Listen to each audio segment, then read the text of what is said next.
initially I applied for Viava, but afterwards I talked to Vivian. She believed that I would suit the community business support team at FSI more. Initially, when she introduced me to the concept of community business support, it seemed a bit vague and like up in the clouds. But after experiencing it for myself, I actually really experienced shared impact of how like something I can do, even if it just helps one person, that one person can go and help more people. From FSI side, I worked on a business directory for like ethnic diverse communities and small businesses. Now it's published and it's called Guidephone.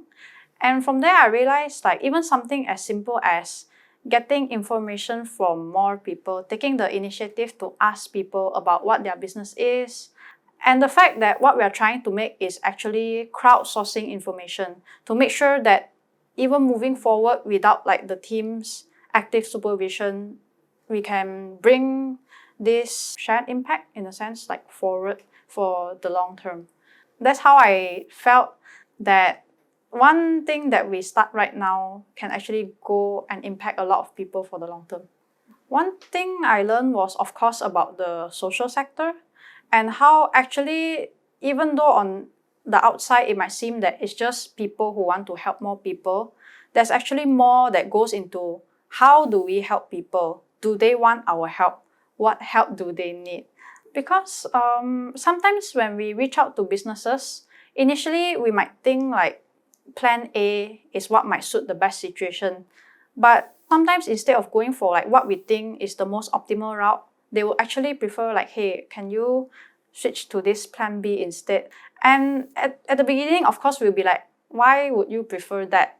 But after understanding that we have to trust them to have their own logical experience in running the business and their own reasoning, eventually we found out that their plan is actually really the most optimum for them instead of what we thought.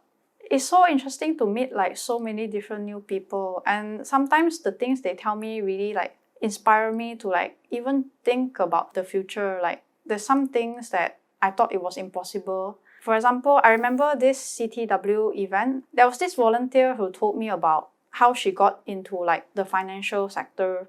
But in the beginning, she was like really lost and all. And when she told me like I didn't have to worry too much about now or the future, but just be who you are, be true to your vision. So it's moments like this that make me really appreciate my time with FSI. Because FSI is also a very like modern workplace, I believe. So there's a lot of things that we had to do remotely. And one soft skill I learned was, of course, self-discipline. When Vivian or Dani like approached me with like a task. And of course, there will be instances that I would bump into like hurdles. I don't know what to do. I don't know what they actually want. And then it will be on me to take the initiative and ask like, is this what we need? Or would you prefer something else?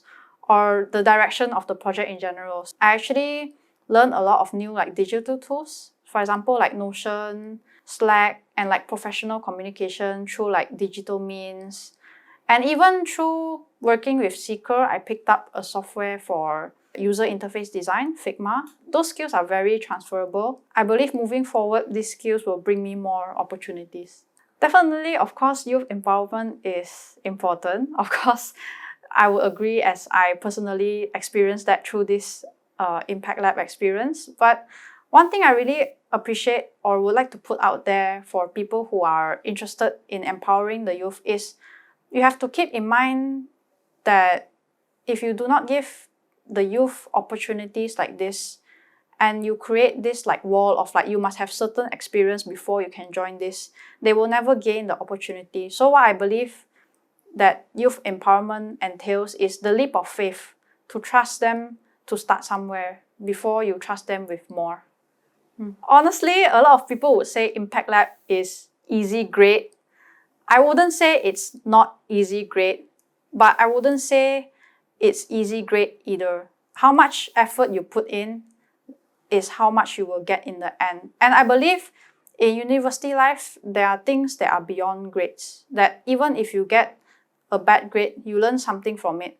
And it's this experience and these like life lessons and these exposures are what should mean more to you in your university life, I think definitely join community business support team.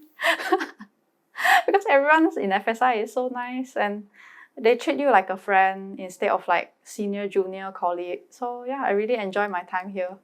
And even when I come back now, I'm like so happy to come back. Yeah.